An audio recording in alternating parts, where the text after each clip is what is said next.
Okay, so I'll finish today all this stuff about that I was telling you about quantum mechanics, and then next week we'll start talking about the tensor trains, which is like kind of like the name that is given to this SVD decomposition for tensors. And then, as I was telling you, I'll move to the applications after we're done with the tensor train stuff. Uh, I'll tell you about the binary sequences. And I think we should have enough time to do another one, like kind of like I was telling the others, like maybe there's an interesting paper about the tensor networks and the shorts algorithm for like the encryption. So that would be a fun one to do as well. Because it's also fun to me in nature. So just to kind of like continue in that line of like, since I already introduced all this terminology, just to kind of talking about that. Um, so yeah, just to finish telling you how all of this stuff was related to the joint probability distribution. So what I was saying last time, let me just say like yeah, like the last thing I was saying um last time is that if you have a vector V, right? So you can think of it as a vector that represents the state of your system. So this is a vector.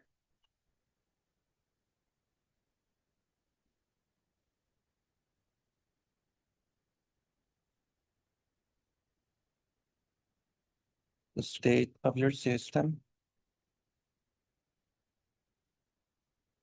Um, okay, so instead of like, it's convenient sometimes, instead of thinking that you're working with the vector directly, you can think of it as working with the projection, right? Like there, for a vector on a vector space, there's like a projection up transformation that projects onto that vector space, right? Like so, if you had like the vector V here,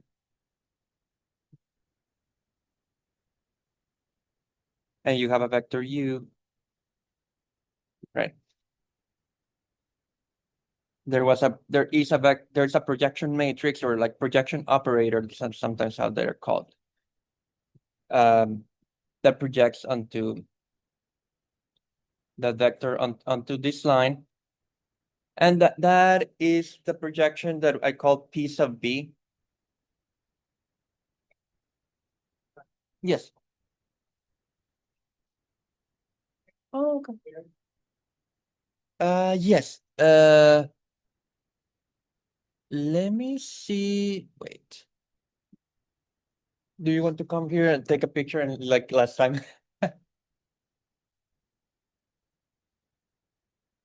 There you go.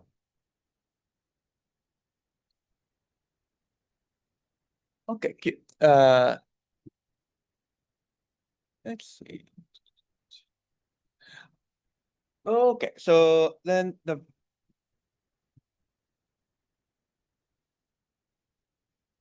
projection matrix that projects onto the vector space generated by that line was this one.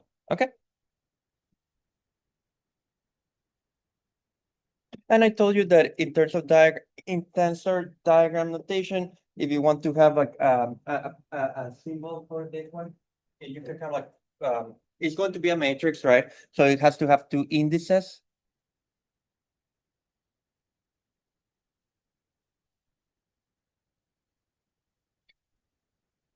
But one way to write it, like for example, you could write it like this.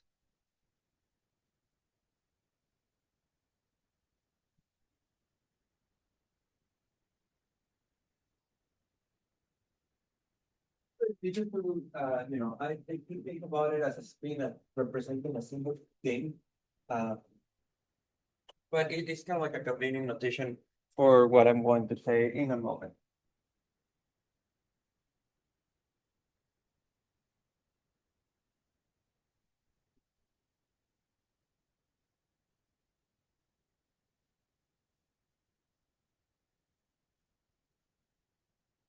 Uh,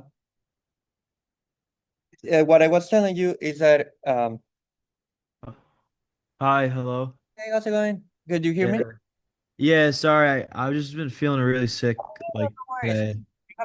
You haven't missed anything. I was just reminding everyone about the notation for like the projection matrix from last time.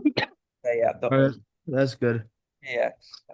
So yeah, I'll try to check the chat, but if not, feel free to, unmute yourself and like if you have any questions that you want to ask. Uh, Okay, yeah. and then the other thing that okay, so that's one thing that I was telling you. And then kind of what I was going to start today, if I tell you this thing about the entanglement stuff. Uh,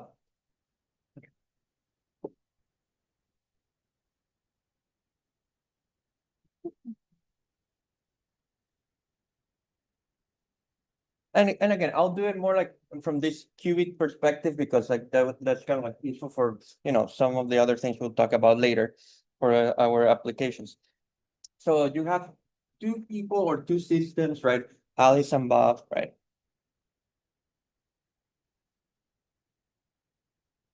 Right. Each one has their like own quantum state, or like each one has like something, a quantum system, right?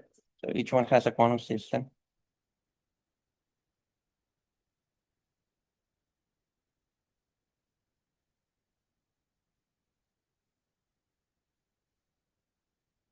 And because each one has a quantum system, there is again like the rules is that you describe a vector, you give a vector space to each quantum system. So each of them has like their own quantum vector.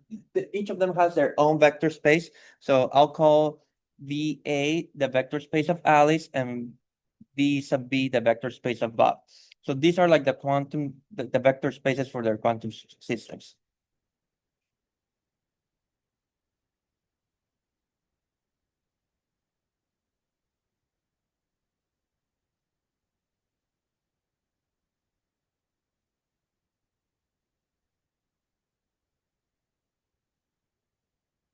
And the idea is that if somehow the quantum systems had interacted in the past, or like, or there's some sort of, you want to consider them in some way as like part of a larger system for whatever reason, uh, then the vector space that is assigned Alice plus Bob, right? Like the system consisting of Alice and Bob. So the vector space describing the joint system Alice plus Bob. Or like, I mean, like the quantum system of Alice plus the quantum system of Bob. It is the vector space is the tensor product of those two is given by their tensor product.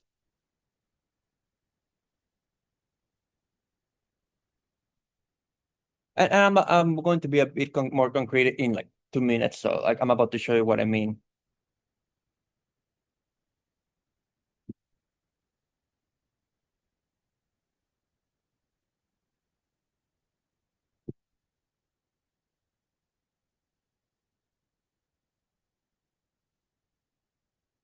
So I'll call it BAB for Alice Bob.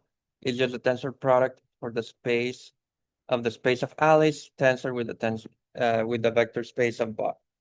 Okay.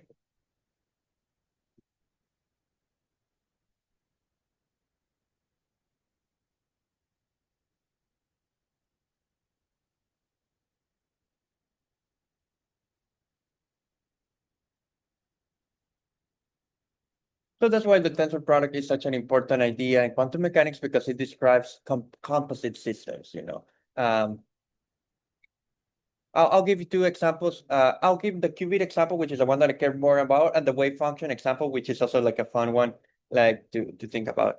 Like this is not something like quantum, like solids or any probability factors have a problem. That their vector product exists, but one probability. Well, the thing is like in classical probability theory, if you have like this is kind of like the idea of a joint random variable, right? If you have a joint random variable, that is defined on the Cartesian product of the thing is that it is true that the vector space, like the tensor product is kind of like the vector space version of the Cartesian product. So they're not completely off, they are very closely related, but you'll see it in the cubic case, like in a moment, like what the main difference is. Like the main difference is that in quantum mechanics, you are allowed to take linear combinations, right? So for example, okay, like actually this is like a good compare and contrast. Let's just do it now.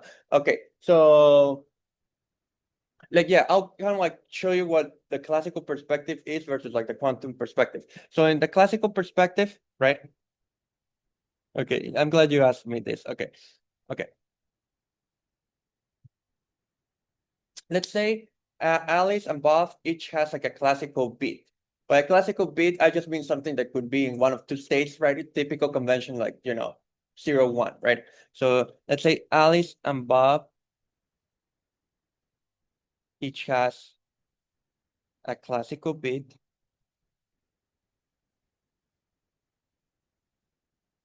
Right? So the set for Alice, I'll call it A for Alice.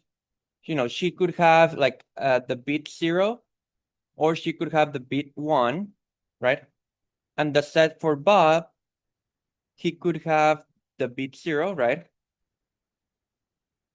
Or he could have the bit 1, right? I'm not kind of like going to use a subscript just to make it more clear which one I'm referring to. And then where it's kind of like flipping a coin, right? Like getting heads or tails, right? And in this case, like the joint case, right? Like the joint case is just like the possible outcomes of those, right? And it's a Cartesian product, right? If you do the Cartesian, so what I'm calling XAB would be the Cartesian product, right? Oh, sorry, Cartesian product, not tensor product, but they're related, you see. The Cartesian product, which would be, the pair 0A, 1A, 0A, 1B, right? 1A, 0B, right? And 1A, 1B, right? Did I? Oh my God, what did I do wrong? Okay, 0A, 0A. I didn't do, right, 0B. I didn't, oh my God, yeah, I see what you're saying. Let me fix this. Whew, thank you. I knew it was 0, 0. Now it's fine. 0, 1, 1, 0, and 1, 1. Now this is good, right? Okay. So there are two positive, this is the outcome space, and yeah, the joint probability distribution, right, is a function of the outcome space, right? Right. So the joint probability distribution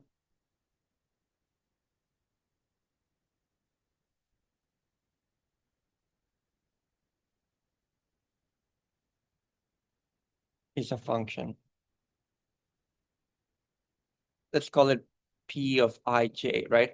Where here I and j, like they're the possible values for each P, right? And right, like these, if you represent it as a matrix, may not have rank 1, which means that there are correlations between the different outputs. So that's totally fine, right?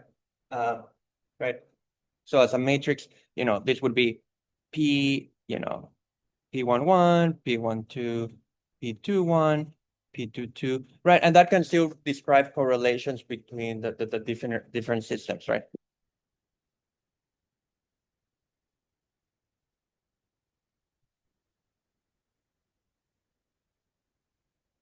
Between the two subsystems, let's call them that.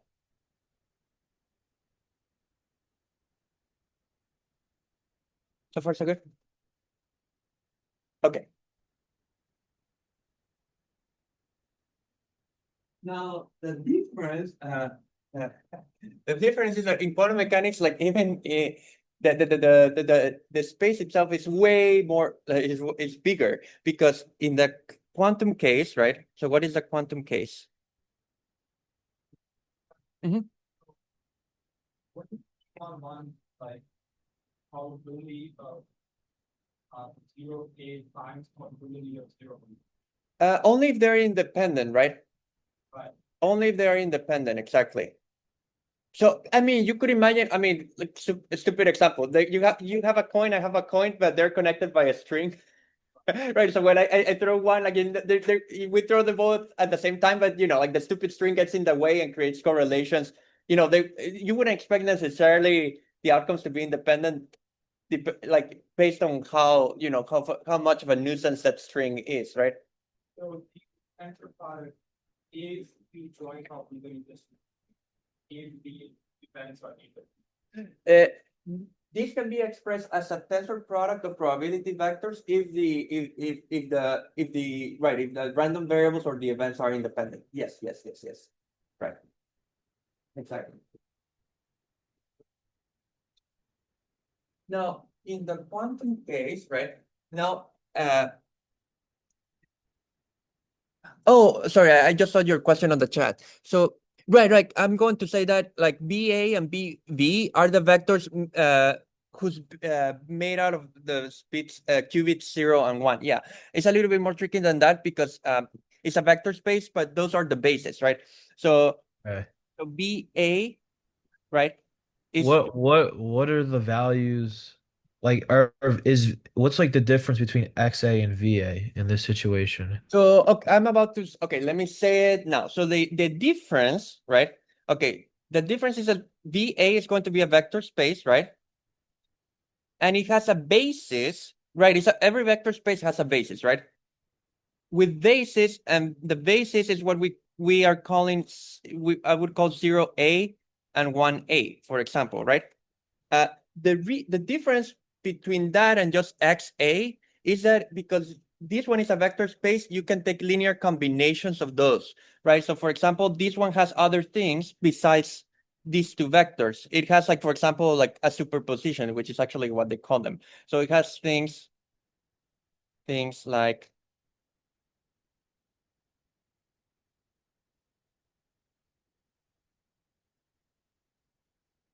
that's a thing, right? That is a thing that is in the vector space, but it's not in the classical case, because in the classical in the classical case, there's nothing that ED like, you know, You still have a probability, but like the probabilities will be like fractional and they'll be like they'll have components. well, the thing is, okay, so that's a confusing thing, right? Not to get to like, you know, the biggest black hole in the world is like the interpretation of quantum mechanics, right? So like, so not to stay away from there. It's okay. This thing, right, is a vector, right? If you make a measurement, you still can only obtain the bit 0 or 1. So whenever you measure it, you only get one of these two outcomes. So it still only produces two outcomes. It's just that before the measurement, it can be in a superposition. But the superposition is not that it's 50% 0 or 50% 1. It just doesn't have like an obvious interpretation that you can make of it. If you try to make an obvious visual interpretation, that's where you start getting into all these mysticism ideas. Like, you know, that if you watch a bad YouTube video about quantum mechanics, you'll have like all this, like, you know, weird content. But so it is just like a vector, but it, you know, it's not that it's either 0 or 1, but you don't know which one it is. It's just like it is some sort of superposition, whatever that means. But if you always try to find what it is, it just gives you always 0 or 1. So it's kind of like a very weird trick, right? Because it, you know, it always is found in two states, but like it is necessary to assume that in other when you're not trying to measure it, it is kind of like in this superposition. But so all that I'm trying to say is that as a vector space, it does have like these weird combinations, right? I mean, even though it can only be measured into outcomes, and so I think, The idea is that like fundamental difference with classical quantum case is that instead of having this completely random variable, you have a whole vector space as the possible states. right. Yes, like the possible states, right? Like become even with two outcomes, the possible state space is a two-dimensional vector space. You're trading two outcomes with 2 dimensions worth of it's like a gigantic. That's why you have all these things about like, you know, when if you have like seen the videos about quantum computing, you know, like this exponential speed up of certain algorithms, like the space, you know, there is like a lot more like possible states, you know. But you know, like the outcomes themselves can only be in this case, like for the spin up, there can only be two outcomes. Professor, Mhm. doesn't the magnitude of the space have to be one? I remember for last. The magnitude of the vector has to be one. Yes, yes, yes. So this is like each of them is this each of these is unit vector, right? Yeah, But there's a one root of two in front, so it's kind of like Pythagoras theorem, right? Like actually in the qubit, usually if you think of the one bit as a horizontal axis, right? And the other bit as being vertical, yeah, this is kind of like the one that's at 45 degrees, But that's Pythagoras theorem. You needed to have like length root of two. If this one is length one, it's an isosceles triangle, right? yeah. So like that, so this one still has length one. So it is true. Like it still has magnitude one. Is that what you were asking me? Oh, Yeah, yeah, yeah. yeah. That's what I was asking. Yeah, Like yeah. like the magnitude itself is not such a big thing, but yeah, like you can always rescale it. But yeah, I did write it in such a way that it would have length one. And so and okay, so for example, and then okay, so here comes like the fun part. So and then Bob has his own version of this vector space, right? So the version for Bob is the same, right? So Bob has his qubit in this horizontal direction and this qubit in the vertical direction. Okay, but then the rules say that you take the tensor product of the vector spaces, right? So for Alice Bob, for the system Alice Bob,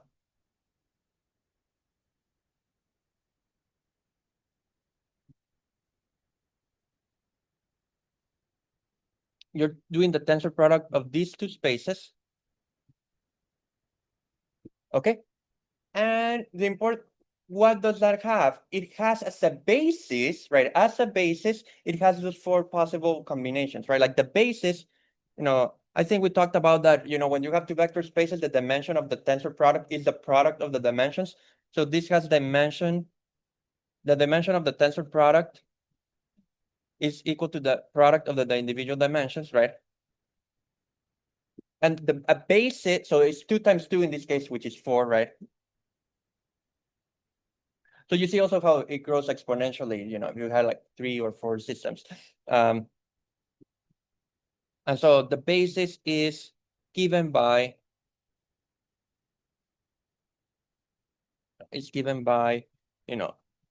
those possibilities. 0A tensor, 0B, 0A tensor, 1B, sorry, 1A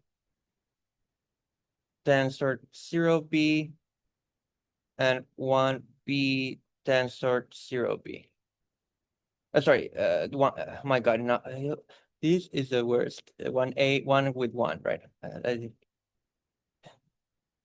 I'm so not used to putting so many subscripts. So, okay, what I was telling you is that usually in the Dirac notation, you typically don't write the states that way. You don't write the tensor product explicitly. So if you ever like open a book on quantum computation, you'll see either two of the two things. You see them stacked like this. That's a very common way of writing them.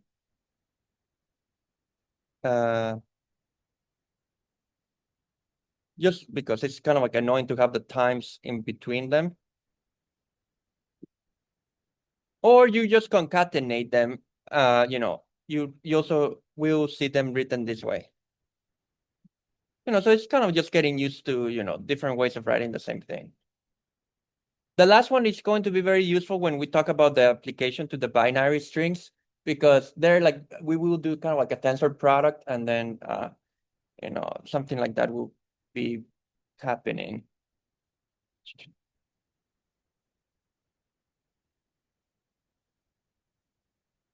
Okay.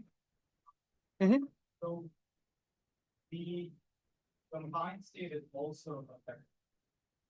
The combined space is a vector space whose basis is these, right? Well, I have a question. Mhm. Definition, isn't the vector space like supposed to have like the zero vector addition supposed to be only? Right.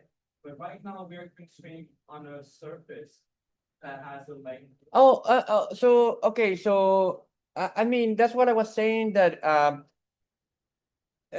okay, so it's true that you always okay, so there are two actual answers to that. So one is to say that you start um you know I don't know if you have taken like 300 already, like there's a thing called like an equivalence class or equivalence relation. We just did that. Oh, good, perfect timing to your question. So you say two states or two vectors are equivalent if they differ by, by like a rescaling, right? So you establish an equivalence relation, and then if you do that, that is why there's always a representative of length one, right? Because like you can always like just choose like a rescaling so that the vector has length one. So that the only thing is that there you have to be careful because like the zero vector is in its own equivalence class because it's like the zero vector, if you rescale it, it just gives you the zero vector.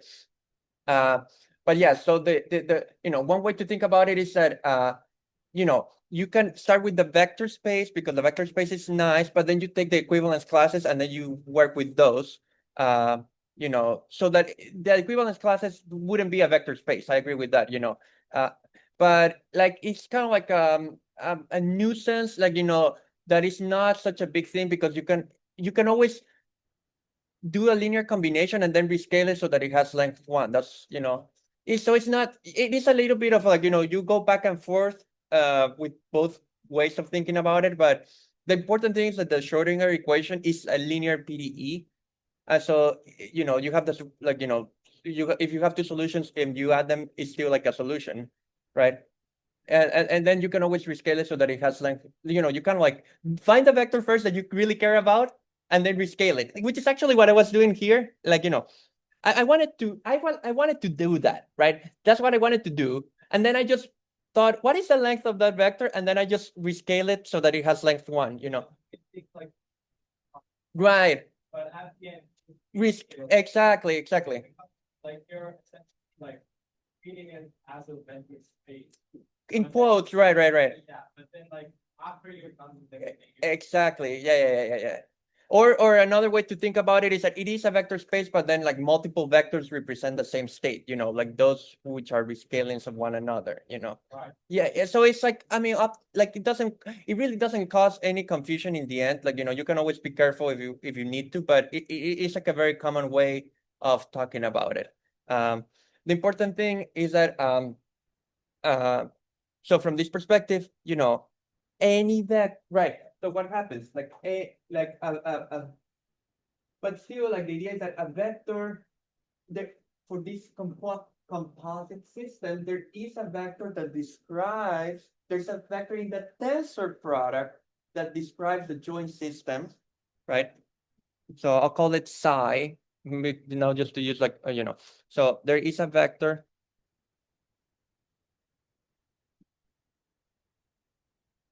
in the tensor product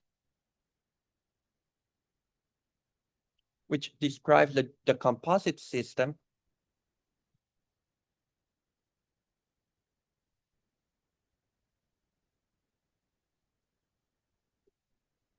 Right?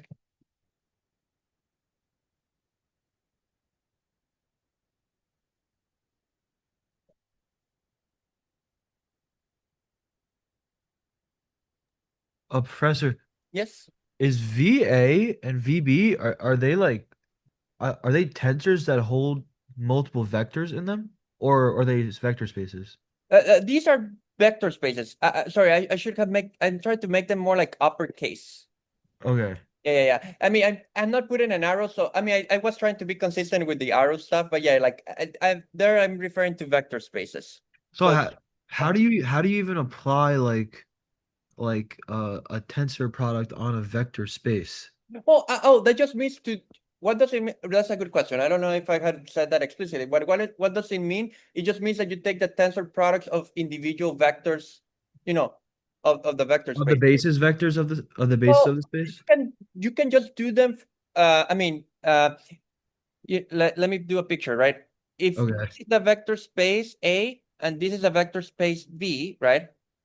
Take your favorite vector here, right? And take your favorite vector here, right? And you can just take their tensor product, like in the usual way as we were learning, right? Yeah. And this one lives in the tensor product of those two vector spaces. So you just keep doing that for all the possible options, and that is what that is what makes up the tensor product of the two vector spaces, you see? Oh, it's like the set of all of the tensor products. Yes, it's just that that set can be added. So it's more than a set because you can take, linear You could combinations. add to it and do Right. math to it because it's a It's a vector space in its okay. own right, yeah. But in practice, one way, if you want to be more practical about it, is that you find a basis from one vector space, you find a basis from the other vector space, you take all the possible tensor products among the basis vectors, and that is a Right. basis for the larger vector space. Oh, so that's like what we did above. Like Right. That's those would actually be all of the base or the new vectors in our new vector exactly space. any vector in the tensor product would be a linear combination of these four vectors. Yeah. Okay, that makes Yeah. sense. Mhm. For example, like, say, I now have like some other person C and some other person D. Mhm. And they have their own like combined system. Yes. C. Like, could you show how like you can combine Alice and Bob's system and their system? Well, with another new system? Well, I mean, if you have four people, which is kind of what you're saying, right? Like then it would be 2 times 2 times 2 times 2, right? So if we're still talking about qubits, right? So it would be 2 to the 4, which is 16, right? So it's, like you can imagine how the basis is like 0, 0, 0, 0, 0, 0, 0, 0, 1, like actually that we would do that with the binary sequences. They will have length n, so that Add any new sort of qubit in. it multiplies the dimension by 2. Product. Right. If you had if you want to introduce a third qubit, right? If you add a third qubit,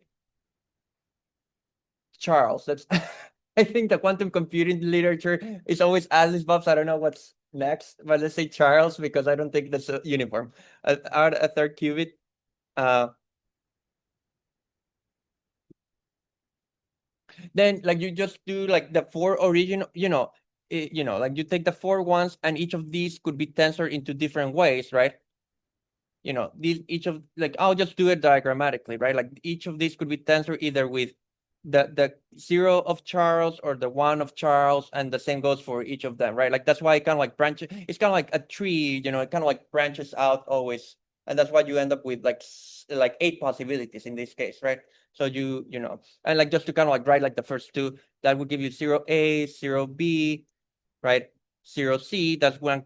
Yeah, I guess um I mean they're entangled qubits. I don't remember what's the definition for, like, when you have multiple qubits, I guess, like, yeah, you know the entangled qubits, I guess you could call them. And then you have 6 more like that, right? So that's how you get like this the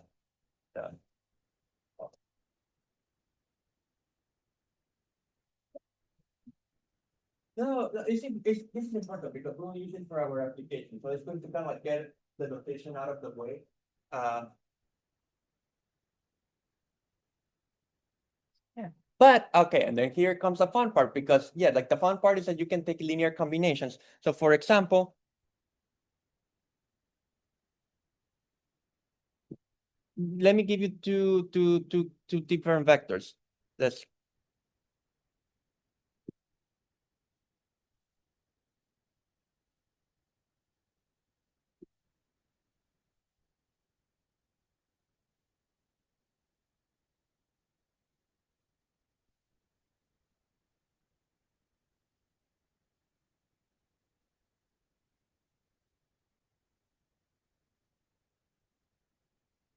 Okay, so these two vectors, right? Like they both live in the tensor product. They are two vectors, both members of the tensor product of the vector spaces. So they're both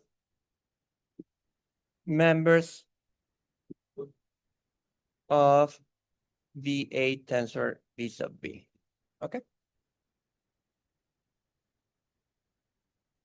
The difference, right? What is the what the difference is that the first one is what you would call not entangled, whereas the second one is called entangled. So the first one.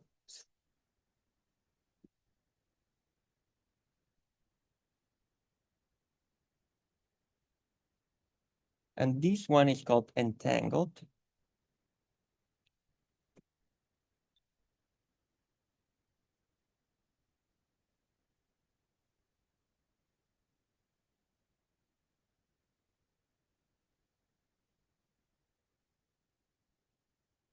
What makes one entangled versus not entangled? Okay, so the that's what I was going to say next. So this one, I mean, kind of like you can kind of like interpret it pretty straightforwardly. It's kind of like saying, oh, this was produced from the qubits. Alice had a qubit 0, right? And Bob had a qubit 1, and that's how it was produced.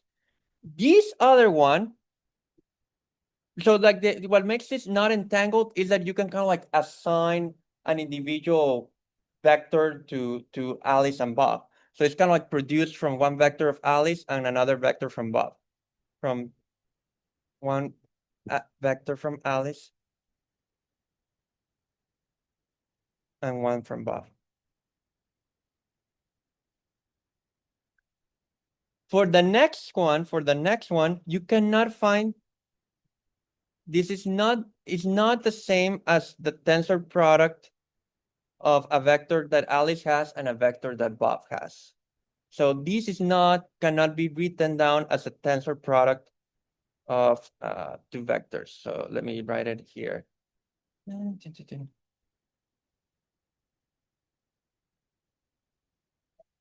So it cannot be written as a simple tensor product, you know. It is a sum of it's always a sum of individual tensor products, right? But there's not like a single vector, you know, from each of them that kind of like produces this one. So would you say like if it's entangled, its rank has to be greater than 1? Exactly. That's actually how that's what I was going to say next. Like that is how it's connected to Oh. the rank. Yeah. Can be written as the tensor product of individual vectors, as a single tensor product. It may be useful to, you know, it is useful to kind of like, it's nice to, you know, write these things kind of like abstractly, but when in need, you can always write them concretely just to see what you're doing so that you kind of connect it to the matrix stuff that we have been saying. Oh, yes. So psi is a member of VA tensor product, Yes. but it cannot be written down as a single. Yeah, it is a sum. Right now, it's like a sum of 2, right? It's a sum of 2, right? But it is still a member of a vector space that is itself a single. Well, okay, maybe this is, okay. What does it mean to be here? What that means is that you are a linear combination. Okay. Uh, right. Maybe I said, I now see what you're saying. Okay, now I see what the problem is. This contains all these single tensor products, right? But then you have to take linear combinations. And the moment you take linear combinations, you get more things than the single tensor products, if you know what I mean. So yeah, it's not that it's identical. Sorry, I think I said it wrong before. Yeah, it's not that it's identical to these. It's just that all of them, all these single ones live there, and they do generate everything in the sense that by taking linear combinations, they do produce all of them. But not all of them are just like individual ones. Right. Yeah, no, I'm glad that you noticed that. So they all, you know, let's just say that these generate the tensor, the larger space. That's what I meant. What I was going to say or show you is kind of like concretely, you know, you can write. I mean, it's not super. Again, like when you're trying to learn this for the first time, you can always switch to a basis and write it in terms of entries to kind of like get a better feeling for this. You know, so if you think of psi, you know, what is the qubit 0? It's kind of like the horizontal direction, right? So that is the vector 1, 0. the qubit, this one is also like the horizontal direction, so it's just 1, 0. And then the other one is like 0, 1, and the other one is 0, 1.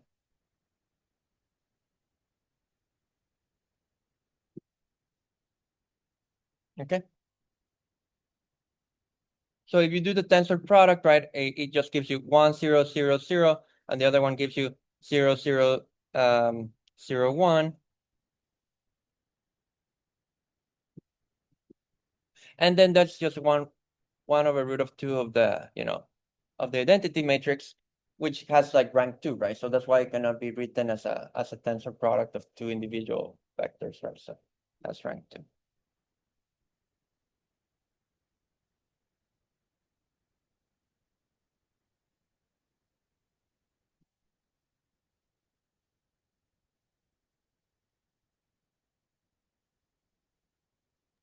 I just Mhm. I'm just wondering what, like, I get like the difference between the two of them, but like where's the like physical connection that something must be rank 2 to be entangled, Well, or rank greater than rank 1 to right. be entangled? Well, it's just okay. If you kind of like it's actually better to kind of like that's why it's better to go back to this not just to like the notation itself and not think about it in terms of the matrix and um matrix version, because it's kind of like hides the picture of what's going on. Like if you look at the first one, right?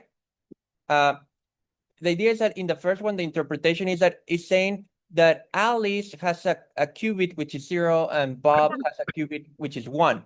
In this one, which is the qubit that Alice has? Does she have 0 or does she have 1? Like, that's the point. Like, it is like, you cannot assign a Oh. particular qubit to it. You know what I mean? And it's not just about 0 or 1. There's no single vector that you can assign to her. So she doesn't have like an independent vector of her own. Like it is and that's what entanglement. I mean, that's the whole point of entanglement. Oh. You cannot It, assign a subsystem. Like she doesn't have her own vector. You know what I wait, mean? is it saying like Alice could either be 0 or 1 in this situation, which is like Well, I mean, it's worse than that. It's not. Is that they really? She doesn't have anything like she doesn't like her. She will always find 0 or 1. You know, she will always find 0 or 1 if she makes a measurement. It's just that she cannot assign either of them in the moment while the system is entangled. Like it doesn't have like an independent existence of its own. It's very confusing. Sorry, yeah. There does exist like huh. some some qubit vectors being say A 0 A plus B 0 B and some other qubit say above Right, right, right.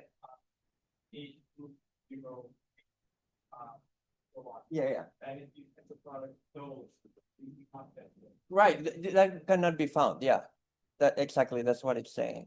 Like there's another example with you know, there's another example not with qubits but with wave functions, which maybe makes it a little bit more clear. So here's another example because I think we had talked also about tensor products of functions where I told you it's just like you multiply the functions, but there is like a function of different variables. So here's like another example.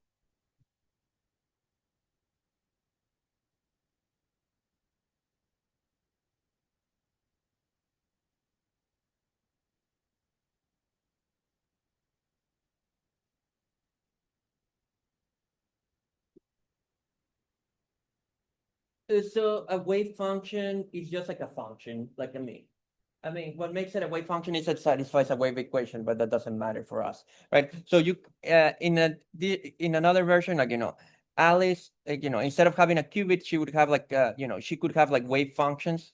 So that's just like just call like functions. I'll call it f of x. Okay, so this is just like a function. And Bob, if they're separate, if they don't interact with one another, or they're separate systems, he would have his own function, wave function, for Bob. Okay. But the idea is that when they interact, or the composite system, is given by a function, is given by a function of two variables h of x comma y, which is not necessarily separable. That's actually, if you ever take PDEs, that's like where the PDEs terminology comes from, which is not necessarily f of x times g of y. There are tons of functions of two variables. Almost all the interesting functions of two variables are not like that, right? So, which is not. So if you force someone to say, what is the wave function of Alice? Like, that's the problem. It cannot be split into like a part just of X and a part just of Y. So you cannot do that. Like, not always of the form. Of course, I mean, this is where like all the headaches come. I mean, one of the many sources of headaches for like the interpretations, and that's why there are all these new age people, that took over like the quantum mechanics and has their videos like that says proves that we are all connected, like and all this stuff, like because like I'm just saying like you have to be very careful with all these things, um, because it is very hard to have like a concrete picture in mind. But it's only in this case, if it were like a product of two functions, that you can be like, okay, yeah, this is like the function representing Alice, and this is a function representing Bob. But because when it's entangled, you cannot do that. So there is kind of like a bigger function that represents both of them, but not individual functions that represents them like separately.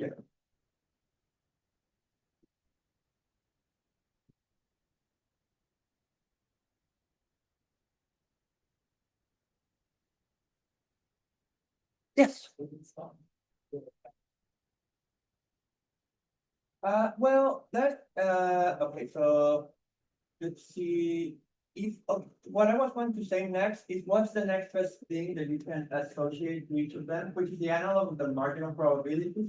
Like what is kind of like the closest thing. So what I'm saying is that in general, so far what I'm saying is that in general, when you have the composite system, you cannot associate to them like an individual vector, right? But what's the next best thing? And that is called like that's called like sometimes like the reduced state, but that's kind of like the analog in probability theory for the marginals. And that's where the connection with the joint probability distribution will come in finally. Okay, so let me kind of like summarize this situation. Okay, so far, like the issue, and I'm almost done finally with this stuff so that we can move next week to the other topics. But so far, the idea is that when you have a joint system, when you have a joint system, you cannot assign like an individual vector to each subsystem, right? You can't assign most of the time, only in the unentangled case you can. But entanglement is what makes quantum computing like interesting over classical computation. I mean, it is really like one of the interesting features of quantum mechanics. Like, it really gives it in fact, there are these Bell inequalities, which I don't know if you have heard of, like, they violate correlations that you can just get by classical statistics. So there are like one of the Nobel Prizes in physics from recent years was for like verifying the violation of Bell inequality. So there any like yeah, those guys. Yeah. So there are correlations. It can give correlations between systems which cannot be reproduced by any classical means. Like it has its own nature, like so it's like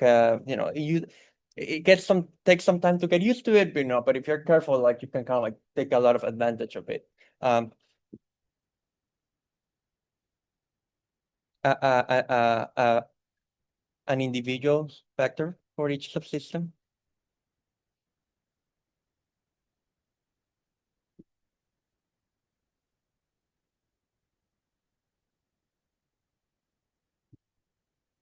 So the question is, what is the next best thing? So what is the next best thing?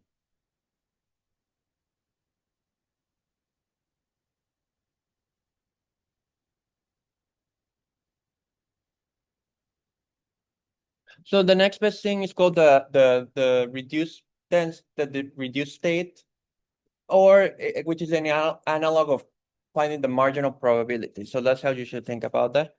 So it is called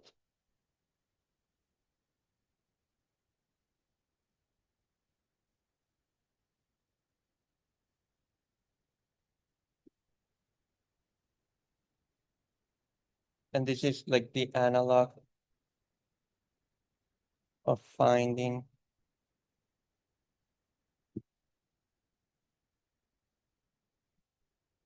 the marginal probabilities.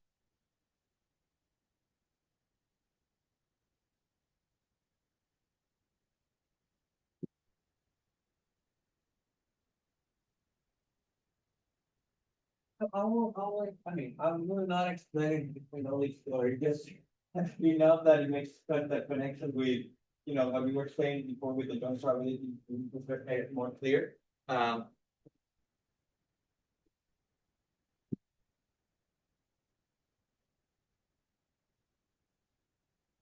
I'll say it in, in a bit more generality so that it actually makes it a bit easier to, to understand. So, so.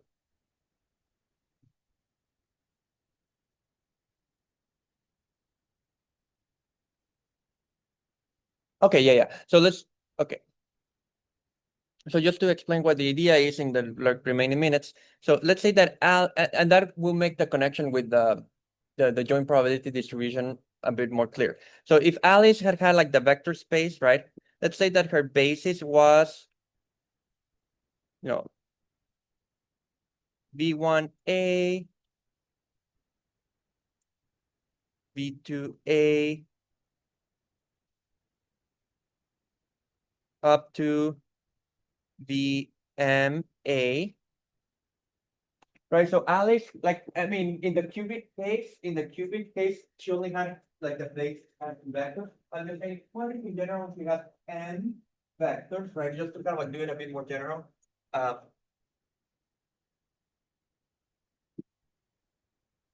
And let's say that Bob, right, has a vector space with the basis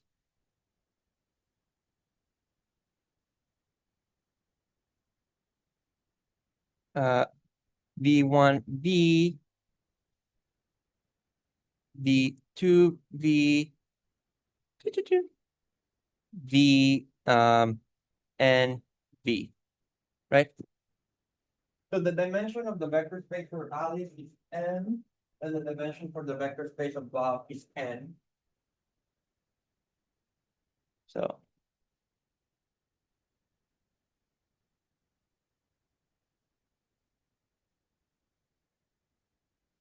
right, and so the tensor product has, like mentioned, m times n, right? Oh, so you see like an m by n matrix, right? Like you'll see that's where I've headed, right? Like that's why I'm using those names.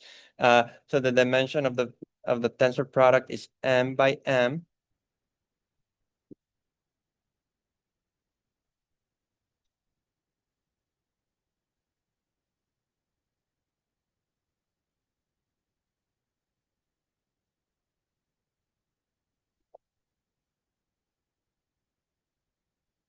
Okay.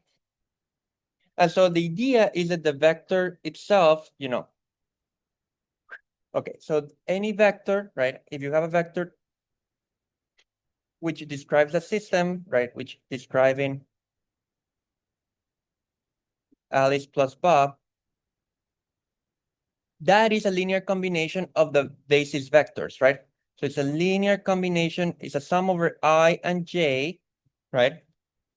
Of A, I, J, okay? Times, the basis vector of Alice, right? With the basis vector of Bob. So let's just say here, just to make sure that the notation is making sense. The possible tensor products between the bases generates a vector space, right? So any vector is a linear combination of the basis vectors. So the combinations, I'm calling the coefficients I and J, right?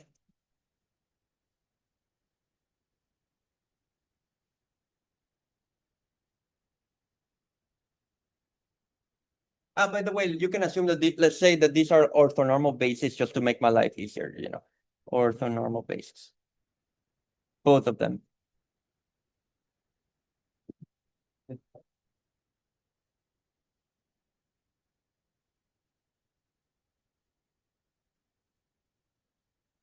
So if the vector, if you choose a vector to have length one, then it's Pythagoras theorem, right? Like one has to be the sum of the squares of these entries, right? So one.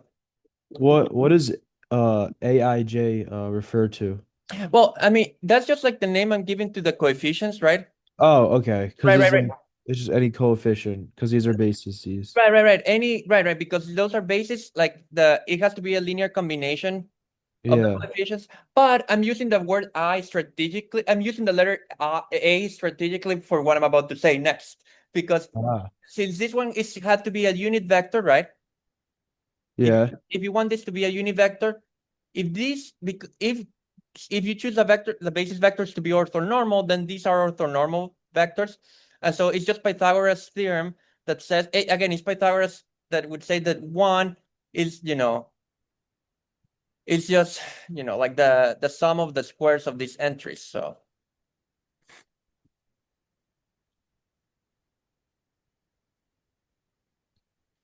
that's just Pythagoras. It's like a generalization of Pythagoras theorem, right? Because this is kind of like the basis. So it's kind of like an orthonormal basis. So this is Pythagoras. Oh, because those tensor products, their magnitude would be one. Their length, each of these has like, yeah, each of these is a unit. It has like dot product one, like, or it has Okay. magnitude one. Yeah, exactly. Yes. And so these are numbers that square to one. So they are like amplitudes, right? Like their probability amplitude. Oh, That's why I'm using the word, the letter A, yeah. the probability amplitudes. So A, if you think of the matrix made out of like all these possibilities, A11, A12, A1N, A1M, sorry. This is kind of like an amplitude matrix, like the ones that we had talked about long time ago when I said, oh, take a joint distribution and take the square root of the entries, right? Their squares add up to one, right? Like, so this is kind of like similar to that. So it's like an amplitude matrix, right?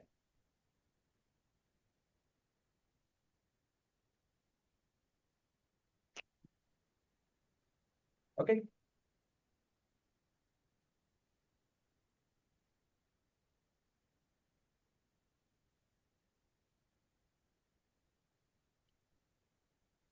Okay.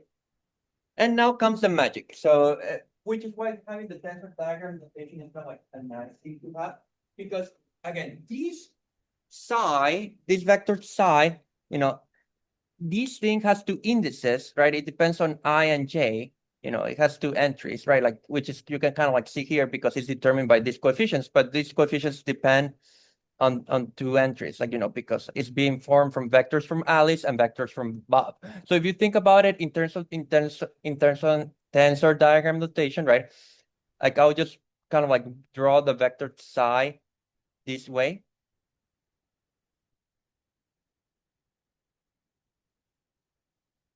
And by that I just mean like the entry Aij, right? Like, you think of psi as being determined by that matrix. So I kind of like, I'm kind of like playing with it a little bit. Okay.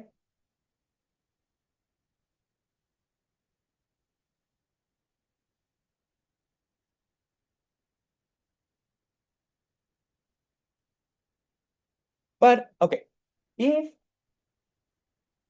now here comes the fun part. If you have any vector, that's what I wrote at the beginning of today's class, right? That's why I did it at the beginning of the class. If you have any vector, right? I told you, well, you can think about it in terms of the projection associated to that vector as well, right? Which in the diagram notation, it was written like this, okay? So you just kind of like go with the flow. I mean, of course, this can be more justified, but I'm just kind of like trying to give you a motivation. So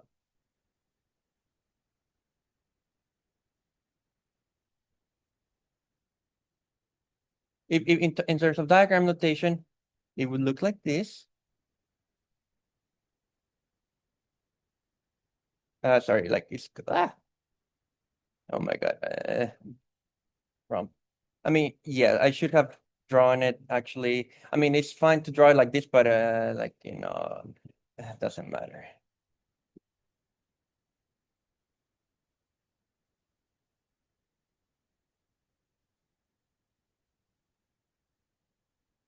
Okay.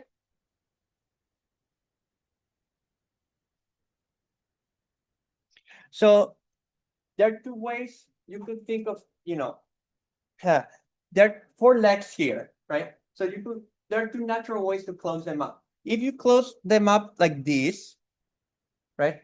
That kind of erases all the information about the I index, right? So that gives you something just that depends on J. But J is with the column, so J is about Bob. So that's how you end up getting something just about Bob. Okay, so there, like, let me just write this down. There are two possible contractions you could make.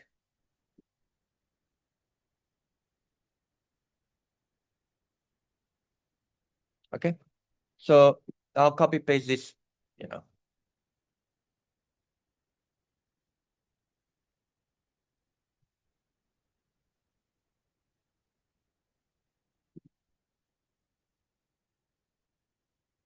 Well, I mean, you have to, strictly speaking, like you do have to change their, before contracting them, you should give them like different names. So IJ, L, and K, like that's why people usually don't label these things up because it's like a bit messy. But, when you're doing when you're about to make the contraction, then you do, relabel them so that they have the same name when you are going to do the addition. But if I contract these two,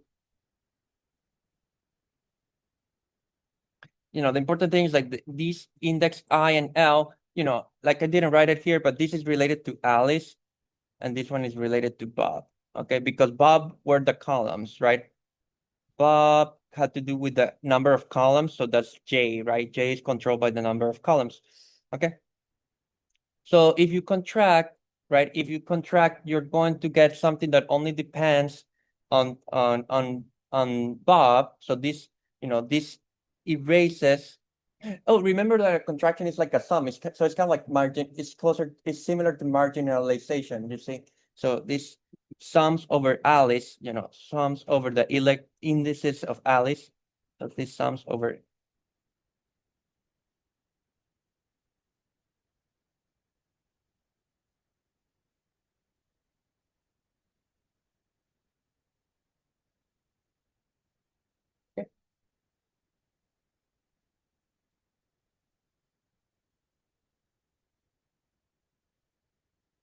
So that you're going to be left something with two legs. That's what I was trying to say. It doesn't matter if you give names in labels to the legs or not. Like the point is that you're left with just two legs. So whatever you're left with has two legs. And that only depends on Bob. So usually that's called like the name you give to that is row of B. Okay. But since it has two legs, right? It should be a matrix, and the idea is that matrix. Okay, let me write it first on the board.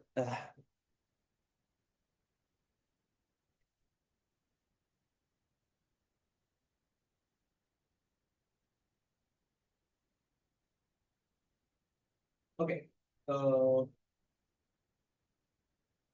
if these matrix will have, and these will be the same as the matrix. Let me shrink this. Let me just tell you what the answer is without giving extra names. This will have two remaining legs, and so it would be a matrix. And this matrix is actually the matrix that appears in the SVD decomposition. It's going to be the matrix A transpose A.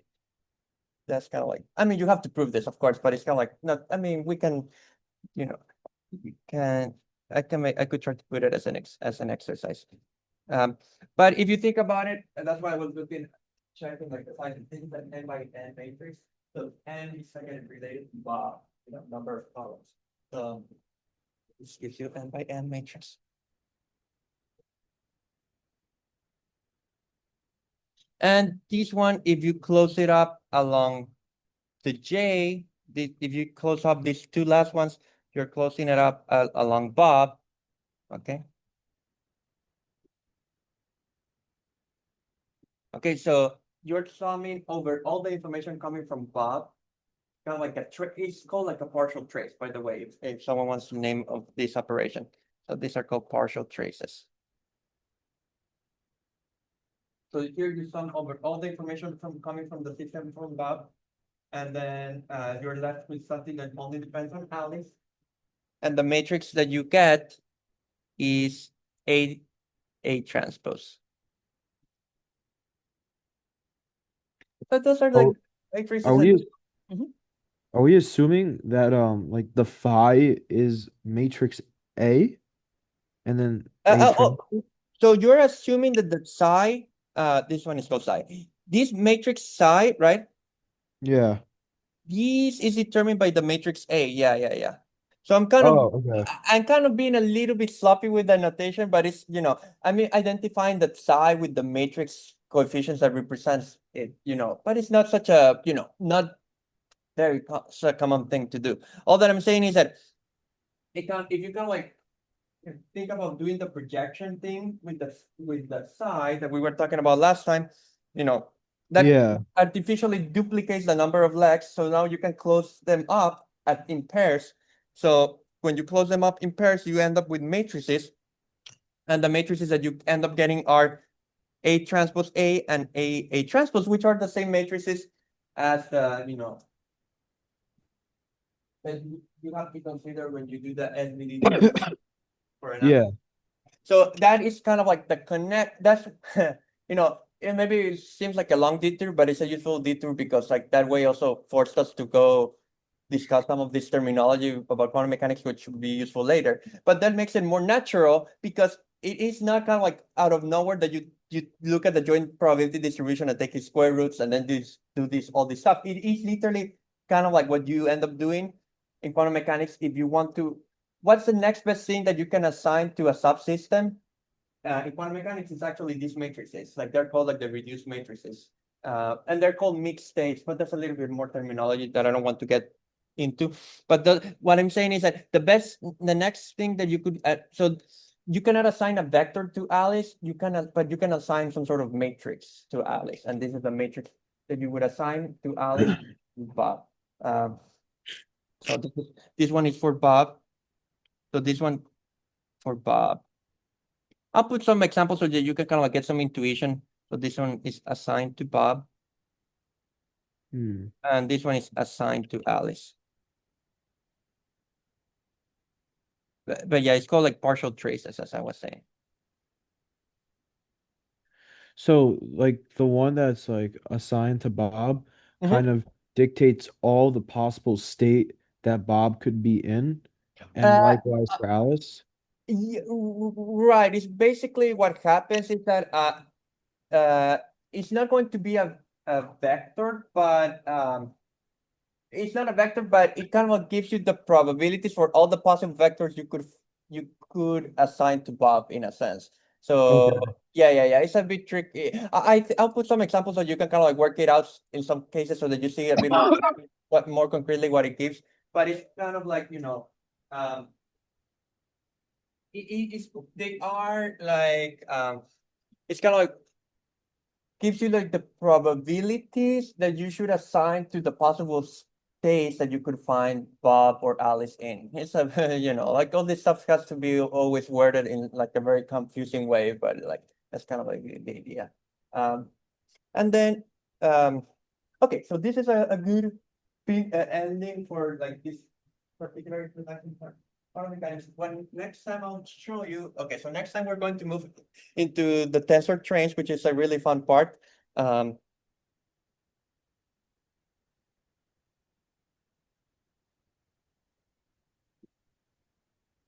so next time, I'll just kind of like spend 2 minutes telling you what's going to happen.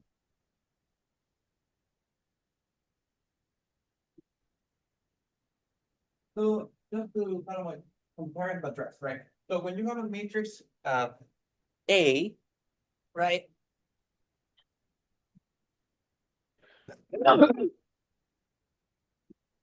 When you have a matrix A,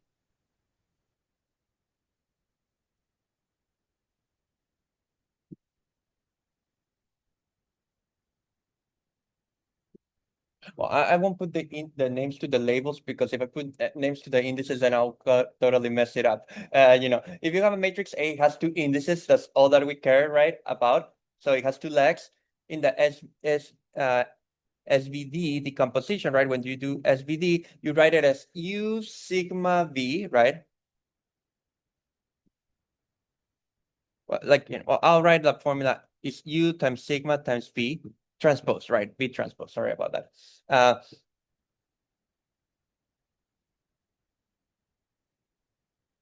I will use colors though. Okay, let's just see. So each of these are matrices, right? Each of these is a matrix, right? So let's just put U sigma V transpose, right?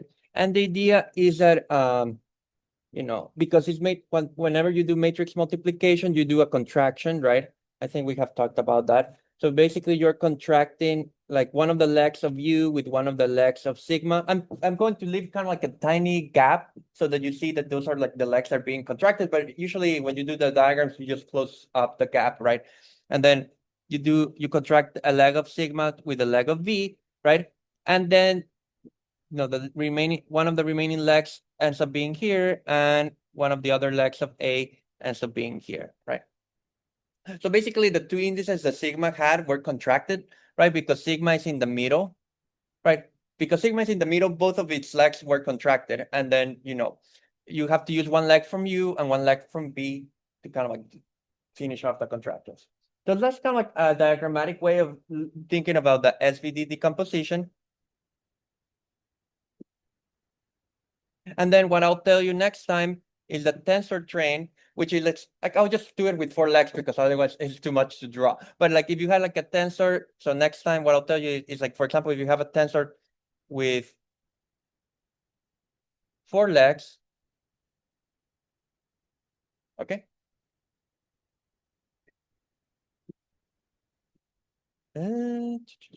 Let's see. So there is an analogous decomposition that you can do. I hope I don't get it wrong. Yeah, I think this is going to be fine. I'll show you how to find these diagrams like next time. And how do you get them? Sorry, it was right. So yeah, I'll explain this next time. But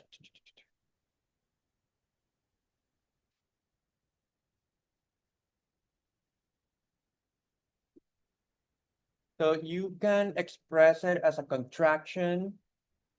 What we will see when we do the tensor train decomposition is that you can express a tensor as a contraction of 4 tensors. But the nice thing is that each of these tensors, right, at most they have 3 legs. So they are of lower order, So, and if it had like 7 legs, they are always of 3 legs at most. So doesn't matter the number of legs, they're like, maybe I should do another one more. It's really fun, like this part, like there's so many cute pictures you can draw.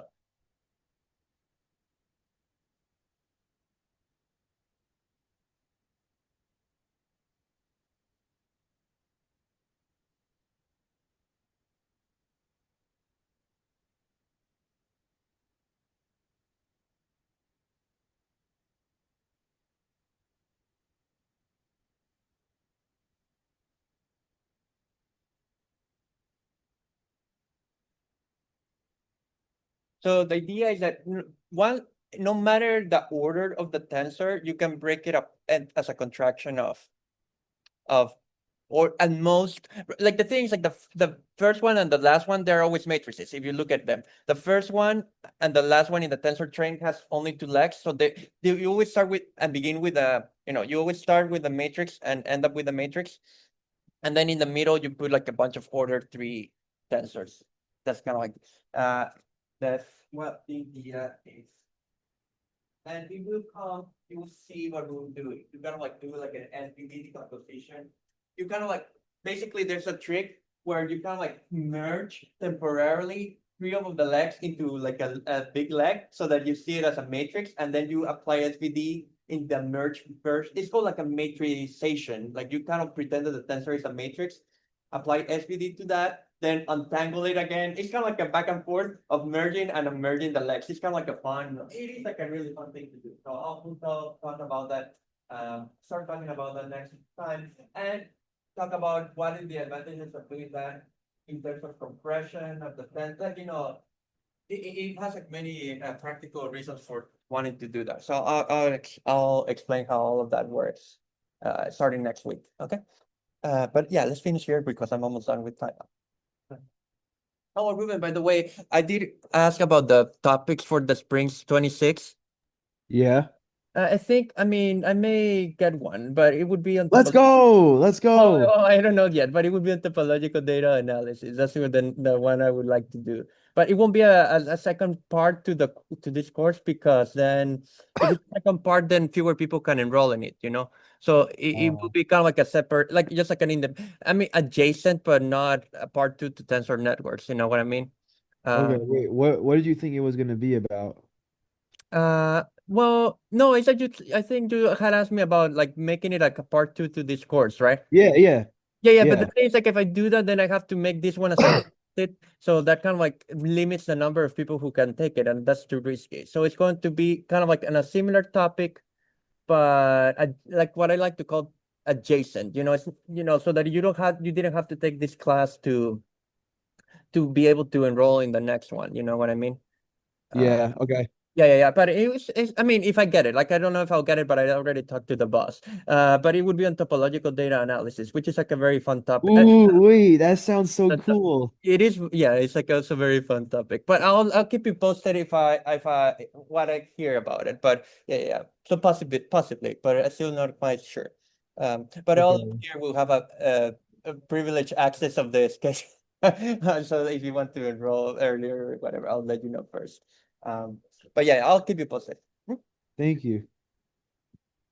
Well, it's not a course in that department, but I would do it, like, it's not one that they typically offer. It's kind of like this one, right? Yeah. But I think I definitely want linear algebra and I want multi. So I would keep it at those two. Because like we cannot really do much without multivariate and other VA. So, I mean, even for this one, I would have multivariable, but just for maturity purposes. But yeah, I would keep it at those two because it would be an undergraduate level, right? So it's not like, gonna be any.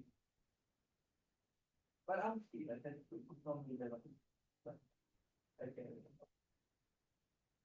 No, but it's an interesting topic also. Like, very useful as well. Another hot topic. But that one is a little bit easier to teach because like their textbooks and other things, it's like not as, it's more established. That's what I'm trying to say. Like, so there's more like resources, and it would be a bit easier for me. Okay, let's finish here. I'll stop recording. I'll see you next time. Hopefully, well, hopefully you'll recover by Monday. Yeah. Or Tuesday. Yes. Yeah, hopefully, yeah. I was so under the weather today. Like I didn't want to get other people sick. That's good. Okay. Oh, okay. Feel better then. See you later, Professor. Thank you.